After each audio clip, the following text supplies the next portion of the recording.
That's why we started the liver clinic.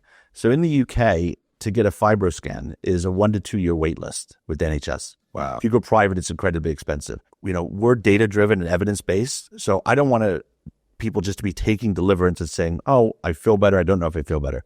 So I wanted to hit it from 3 perspectives. One, anecdotally, how are you feeling? How are you sleeping? That's just as important as your biomarkers. To some people, it's more important.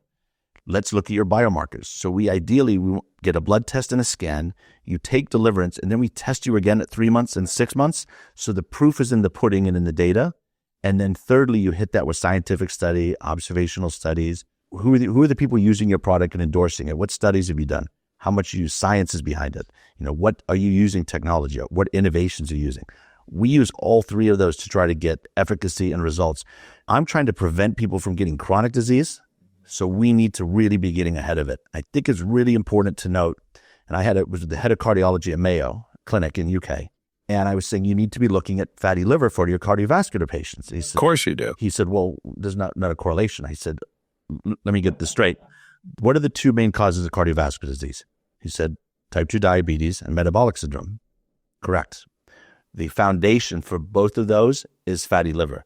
Fatty liver leads to fatty liver disease, and that leads to metabolic syndrome and type 2 diabetes.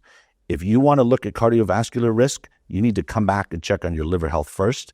By keeping that low, metabolic syndrome diminishes, type 2 diabetes diminish, and that's really important. More people will die of cardiovascular disease because of fatty liver disease than will die of liver disease because of fatty liver.